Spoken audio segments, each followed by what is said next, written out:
Hey, this is Dave DeCamp from antiwar.com. This is anti-war news for Wednesday, March 13th, 2024.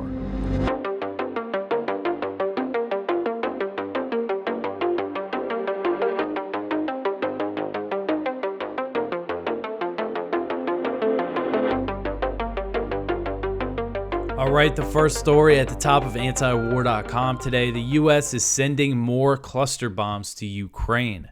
So the White House announced on Tuesday that the U.S. is sending a new $300 million arms package to Ukraine. That includes more cluster bombs, which are notorious for killing and maiming civilians. So you might be wondering, where did they get the money from for this? I just covered a story yesterday that the Pentagon is saying they need $10 billion to replenish weapons that they've already sent to Ukraine. Congress has not authorized new spending on this proxy war, yet they came up with this money.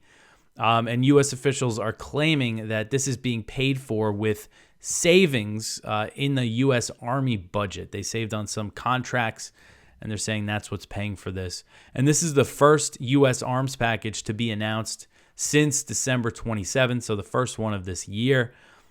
So White House National Security Advisor Jake Sullivan announced the package and said it was, quote, assistance that Ukraine desperately needs to hold the line against Russian attacks and to push back against the continuing Russian onslaught in the East and other parts of Ukraine, end quote. Sorry, he said in the East twice, I guess.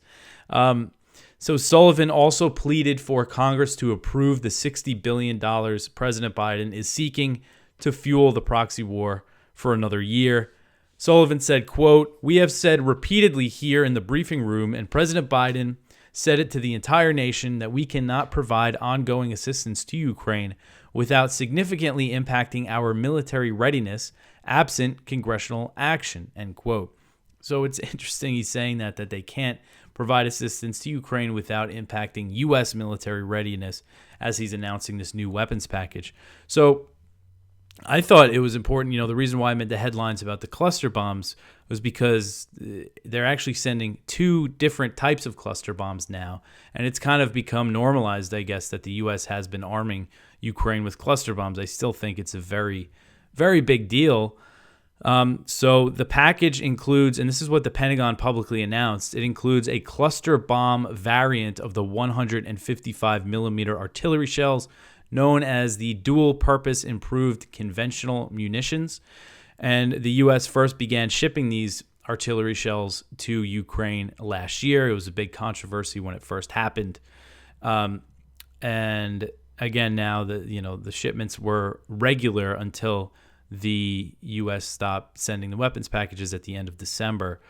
And Politico also reported that the new arms package includes a cluster bomb variant of the Army tactical missile systems, and these are known as anti-personnel, anti-material missiles. So the ATACMS, these are missiles that Ukraine has been seeking for a while. They've been asking for the newer, more advanced version that can hit targets up to 190 miles away. This version is an older cluster bomb version that has a range of about 100 miles, and the U.S. started sending these to Ukraine last year as well. Secretly, they didn't announce it at first when they first sent them, but eventually admitted it. So this was not publicly announced by the Pentagon, but Politico cited U.S. officials who said they were also sending these cluster bombs. So these are long-range cluster bombs with a 100-mile range that they're sending to Ukraine. I mean, it's absolutely insane. And for those, who don't know, cluster bombs, the reason why they're so hazardous to civilians is because they spread these small submunitions, or you could call them bomblets. Some of them look like little balls. Others look like little grenades. And they spread them over a large area. That's the purpose of them, is to scatter over a large area. So they're hazardous to civilians because if there's civilians in the area that it targets, that they can be hit because it's pretty indiscriminate. But the other big hazard is that many of the submunitions or bomblets don't explode on impact, and they can be found years or decades later. And this is still happening in Vietnam, Cambodia, and Laos, where the U.S. dropped hundreds of millions of these small cluster munitions on those countries during the Vietnam War, and children and it's usually children that pick them up because they look like balls, or farmers. It's in rural areas. They lose limbs, they can get killed. So this is the big risk with them, but it doesn't matter. The U.S. had a bunch of these sitting in their stockpile, so they said, hey, let's start sending them to Ukraine. Who cares about Ukrainian or Russian civilians? It doesn't matter. We just got to keep this proxy war going. And because of their indiscriminate nature, cluster bombs are banned by over 100 countries. That's a lot of countries that have banned them. But the U.S., Ukraine, and Russia are not signatories to that treaty. So more cluster bombs are on the way. The weapons package also includes Stinger anti-aircraft missiles, 105mm artillery shells, AT-4 anti-tank weapons, demolitions munitions for obstacle clearing, and spare parts. All right, so the next one here, Russia is producing 3 times more shells than the U.S. and Europe combined. So this article is from Will Porter at the Libertarian Institute, and it says that Russia's defense industry is turning out nearly 3 times more artillery shells than its American and European counterparts, according to a NATO intelligence report obtained by CNN. Western powers have scrambled to ramp up production as Ukrainian troops face dire ammunition shortages. And while the U.S. and Europe have the capacity to produce a combined 1.2 million shells annually, Russia's output now has reached 3 million, according to this NATO estimate. So they're looking at ways to increase production, but it's still nowhere near close to that, and they're still going to be sending a lot of these shells to Ukraine. They've been sending a lot to Israel now. So according to U.S. officials, Russia is burning through around 10,000 shells per day, vastly outgunning Ukraine's daily average of just 2,000.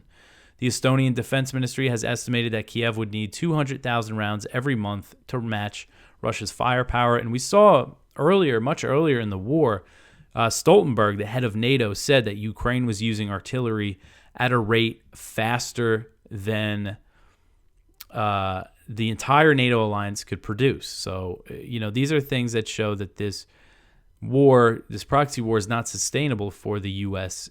and NATO and Russia. That some of the Russia hawks in the U.S. are selling this. Of course, it was a goal of the U.S. to weaken Russia, and that's how some of the Russia hawks in Congress are selling this. They're saying, hey, look at all these Russians we killed.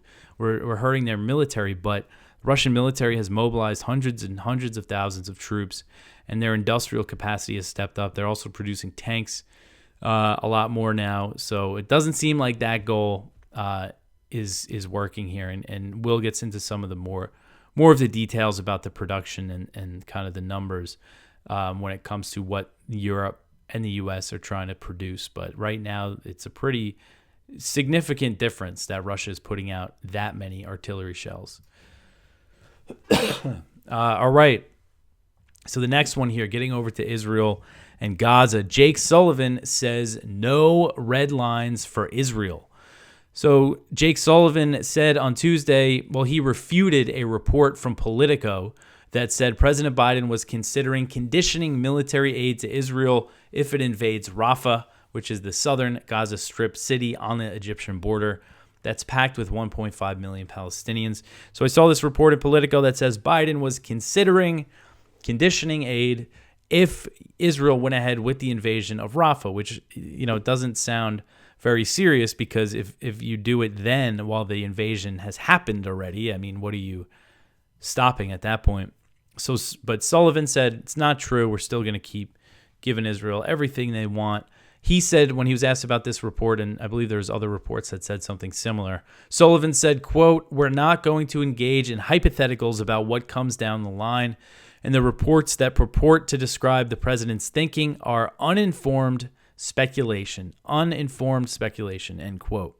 So a full-scale attack on Rafah, of course, would incur a huge number of civilian casualties, as most Palestinians in the city are sheltering in tents on the street, and the city has a pre-war population of 275,000, and now there's 1.5 million people there. And the assault would also disrupt the small flow of aid going into Gaza, as the Rafah border crossing is the only crossing into Egypt, the only crossing that's not entirely controlled by Israel.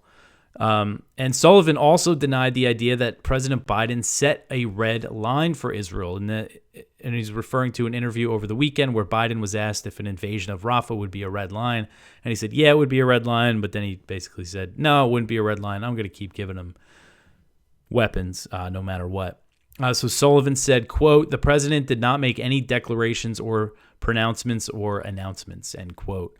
So also on Tuesday, Netanyahu vowed that he would invade Rafah. He's been saying this a lot lately. He said, quote, we will finish the job in Rafah while enabling the civilian population to get out of harm's way, end quote. So claiming that he's going to help out the civilian population to get out of there.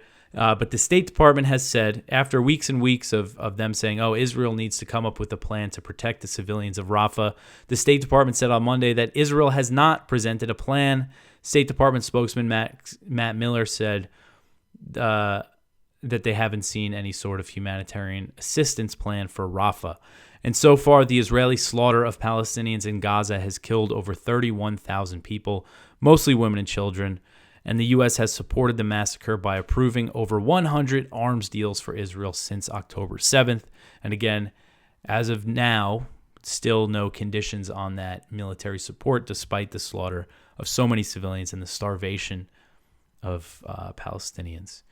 All right, so the next one here, Israel strikes northeast Lebanon, killing 2 and wounding 20. So this article is from Jason Ditz.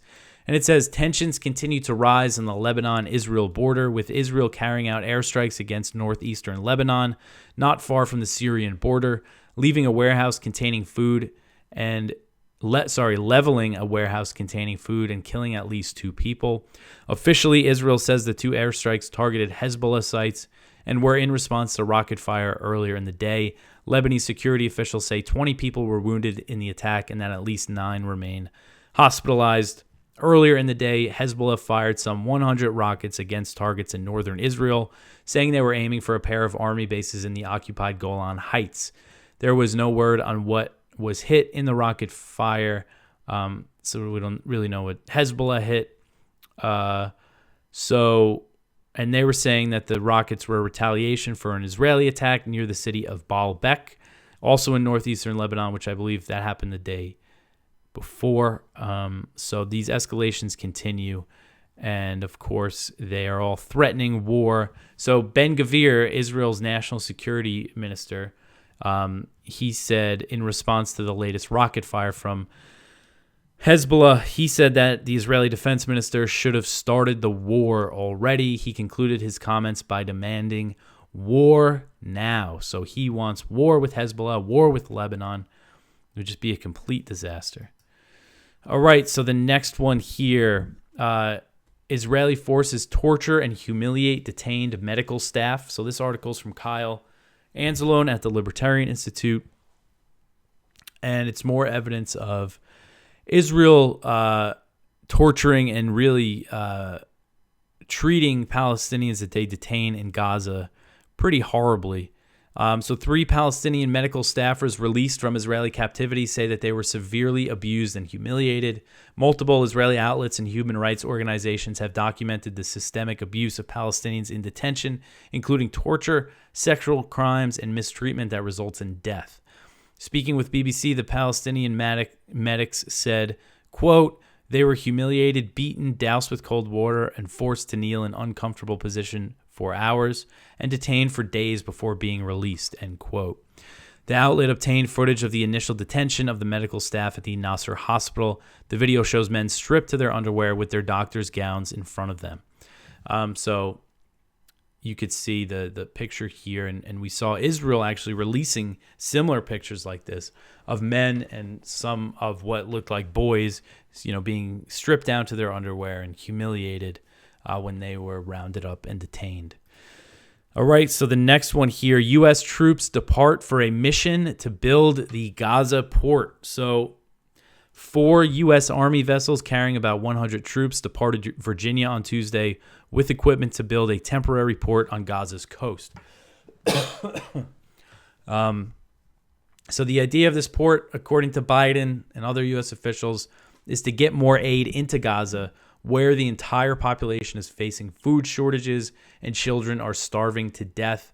President Biden is taking the extreme measure instead of pressuring Israel to allow more aid into the Strip by cutting military assistance. So according to a report from the Jerusalem Post, this idea to build a port was actually Netanyahu's idea. That's where this initially came from. This report said that Netanyahu proposed the idea to Cyprus's president in October, and under the U.S. plan, the aid will go through Cyprus, and it will also be subject to Israeli inspection, which means it could be turned away. And the port is not expected to be completed for 60 days, and that's 2 months. That's a long time, and many Palestinians could starve to death in that time. A total of 1,000 U.S. troops will be deployed to build the pier, which puts them at risk of being targeted by Hamas. So the Pentagon insists that there will be no U.S. boots on the ground, but acknowledge that there is a risk of the U.S. troops coming under attack, which of course would lead to a huge escalation of U.S. involvement. If American troops got killed by Hamas, I mean, just think about the reaction to that, from Congress and everything. So Pat Ryder, who's the spokesman for the Pentagon, he was asked last week, I think it was this past Friday, if the Pentagon was worried about Hamas firing on U.S. troops, and he acknowledged that it is certainly a risk. And, he says that, Hamas, if they really care about the Palestinians, they have to let this aid come in unimpeded. But at the same time, the Hamas views the U.S. as a party to the war because it's American bombs that are being dropped on them. The U.S. is giving Israel all kinds of support by providing weapons, intelligence, and, of course, the political support on the world stage at the UN. So, you shouldn't be surprised if Hamas does try to attack these U.S. troops who are just off the coast of Gaza. And then, again, who knows what would happen. It's just such a tripwire for this thing to really become even more of a mess. All right, so the next one here. Israel tightens its grip on aid entering Gaza. This is another one from Kyle. So the head of the UN Aid Organization for Palestinians, UNRWA, reported that Israel has rejected aid shipments for Gaza because the supplies include children's scissors and other life-saving medications. So Israel has used a multitude of tactics to reduce the flow of aid to a trickle, as top UN officials warn of an intentional famine in Gaza. So he's basically saying that they're adding items that they are banning, claiming that they could be dual use, and a list of those prohibited goods that includes basic life-saving items, including anesthetics, solar lights, oxygen cylinders and ventilators, water cleaning tablets, cancer medicines, and maternity kits, and now scissors, child scissors that for medical scissors. And it's just really ridiculous that I mean, it's clear that they're intentionally starving Palestinians. There's no denying that if these are the things that they are turning down, just using as an excuse to reject more aid going into Gaza. All right, the next one here is the cost of this starvation siege. A Palestinian mother fears the imminent loss of her last child to starvation. So this article is from Middle East Eye. And if you see the picture, this is a 6-year-old child who was starving in Gaza. It's really horrific to see. So for the past 2 months, Fadi Alzant, a 6-year-old Palestinian boy, has rapidly lost weight due to a severe shortage of medicine and food in Israeli-besieged northern Gaza. He has been at the Kamal Adwan Hospital in the town of Bet Lahia, where he is being treated for malnutrition. And his condition is complicated because he cannot receive essential treatment for cystic fibrosis, which is a genetic disease he has had since birth. And that disease requires a specific diet, including vegetables, fruits, eggs, nuts, and other mashed foods beneficial for his body, his mother told the Anadolu news agency. Doctors are also unable to provide him with medicines because of the ongoing blockade of imports. So because of his condition, he needs special dietary needs and he needs medication, and he's not getting those things. And this is the result of that. And this is what the U.S. Is supporting, is the starvation of children like this. All right, so the next one here, the U.S. missiles pound Yemen, 11 reported killed. So the U.S. launched a series of missile strikes against targets in Yemen's Red Sea province of Hodeidah on Monday as the U.S. bombing campaign against the Houthis continues. So U.S. Central Command said that it conducted 6 strikes and claimed that it destroyed an unmanned underwater vessel and 18 anti-ship missiles in Houthi-controlled areas of Yemen. The Houthis' Al Masirah TV reported that 14 U.S. British airstrikes were launched against targets in Hodeidah, but the British Defense Ministry said that it was not involved in the strikes. And the U.S. and the U.K. have launched several rounds of strikes against Yemen, but most of the bombings have been unilateral U.S. strikes. So the U.S.-backed Yemeni government, which is known in Yemen as the government of hotels because they're based in Saudi Arabia, but so this U.S.-backed exiled government, they said that 11 people were reported killed in the U.S. strikes. They didn't specify if they were Houthi fighters or civilians, but these casualties have not been confirmed by the Houthis so far. So in a statement after the strikes, Houthi military spokesman Yahya Sarria vowed that the operations against commercial shipping would escalate in support of Gaza despite the U.S. military presence, despite the U.S. military pressure. So this just is an example of how Biden's bombing campaign is not working. Sarria also said that a Houthi missile struck the motor vessel Pinocchio, but the U.S. military said that the missile did not hit the ship. The Houthis described it as an American ship, and U.S. Central Command said that it was Liberian flagged and Singapore owned. So the Houthis, who are officially known as Ansar Allah, they're not backing down. It's very clear that they're not going to back down because of this bombing campaign. And excuse me, sorry.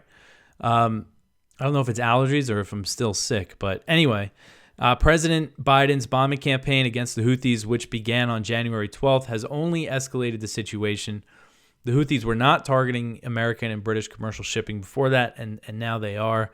And this just continues, and it seems like nobody is really, it's not getting much attention that the U.S. is bombing Yemen almost every day now. And I just mentioned, I always have to mention the context of the fact that the U.S. backed a brutal Saudi-UAE war against the Houthis against Yemen from 2015 to 2022 that killed at least 377,000 people. And this was another war of starvation. More than half of those dead died due to disease and starvation caused by a U.S.-backed bombing campaign and blockade. And people in Yemen, who I trust, believe that 377,000 estimate is a low estimate. They think it's a lot more people that actually died.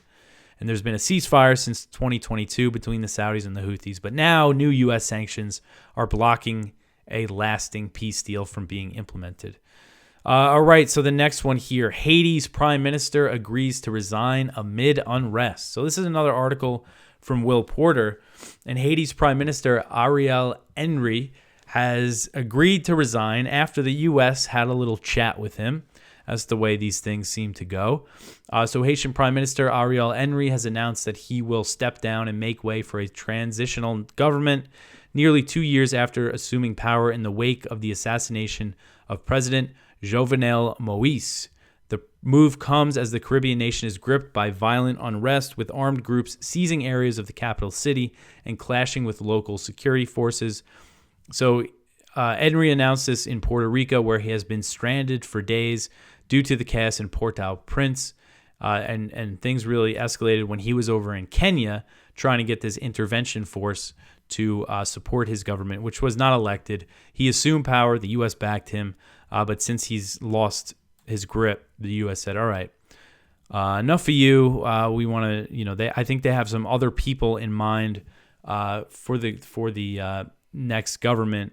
But, this intervention force that the U.S. is backing, and they pledged another $100 million for it, so that's $200 million that the U.S. is pledging for this intervention in Haiti.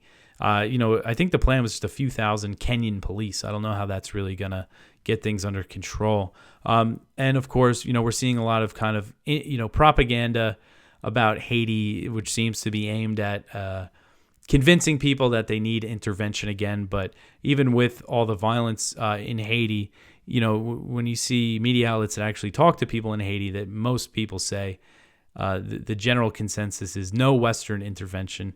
There's a very dark history of U.S. intervention, involvements in coups and everything, and they don't want that. And seeing all these ridiculous claims about cannibalism, which seems to be based on just some random video that was posted on Twitter that nobody has confirmed anything, and there's no way to know who the person was in the video.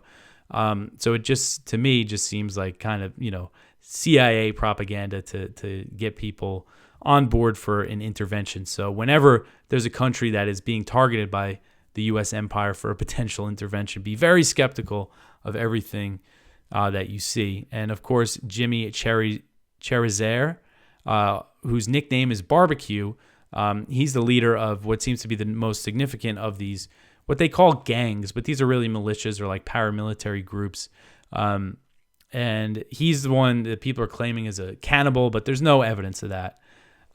So, again, just be very skeptical of all that interventionist propaganda.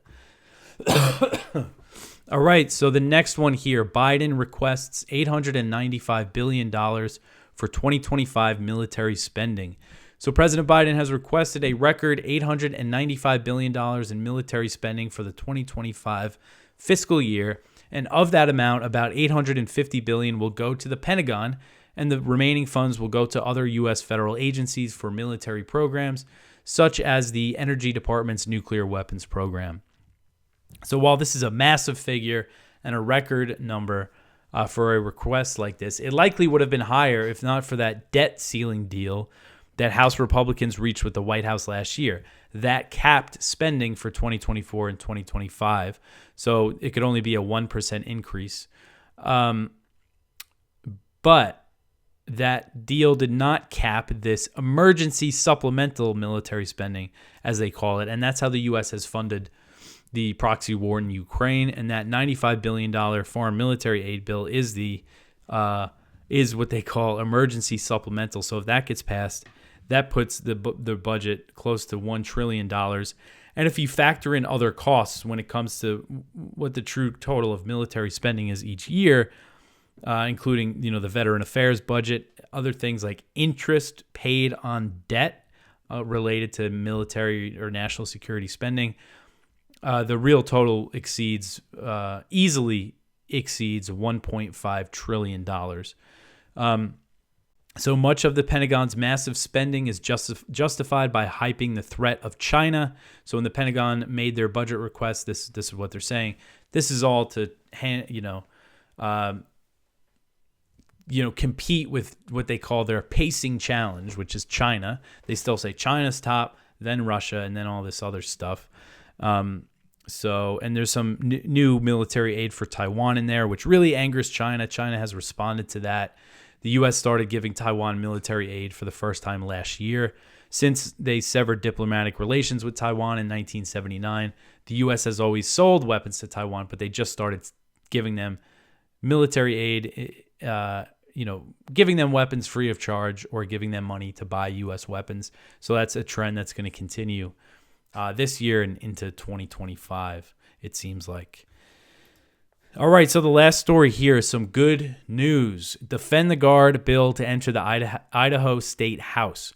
So this week, a committee in Idaho's House of Representatives will take up the Defend the Guard Act, legislation that would prohibit the state's National Guard from being deployed to combat zones without a formal declaration of war from Congress.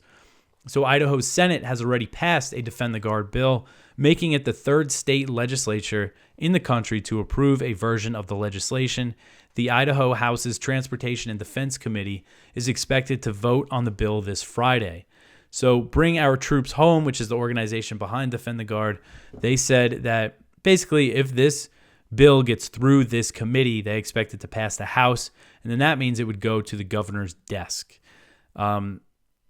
So this is good news. They seem to be pretty hopeful about this, and they are asking for help. They're asking for volunteers to help phone bank for this. This week, they want people to sign up, and they want to call these members of this committee and hound them and tell them to support this bill. And you could do that if you want to sign up. And I've been putting the link to the phone bank for Defend the Guard in the description of every show because I think this is really important. It's really a way people could help out. And this law has teeth. What it would do is prohibit the federal government from deploying the state's National Guard to combat zones without a declaration of war from Congress. That would not allow them to be sent to places like Syria, Iraq, Somalia, Jordan, where 40 Arizona Guard members were injured in the drone attack on Tower 22. So Defend the Guard. There's also a petition. If you live in Idaho, there's a link in this story to a petition to sign to support the bill. You could go to defendtheguard.us to see the status of the legislation in your state. It's been introduced in over 30 U.S. states. So that's it for the news for today. Please go check out our Viewpoints, one from David Knox. U.S. media fail to note Israel's refutation of beheaded babies claim, one from Ted Snyder. Haiti's nightmare is made in America, one from Paul R. Pillar. Why Netanyahu is laughing all the way to the bank, one from Daniel McAdams. Did Toria jump or was she pushed? And it's his analysis and questioning why Victoria Nuland is retiring. Was she nudged out? Did she decide to leave? What's what? And our spotlight is from Ted Galen Carpenter, how Washington killed the nuclear arms control system. So please go check all of that out. Support this show by sharing it, telling your friends about antiwar.com. I appreciate all the kind comments about the award and everything. That's really nice to hear. Follow us on Instagram. Instagram is really looking good. Twitter, we're also there. All that. So I'll be back tomorrow with some more news for you. Thanks for listening.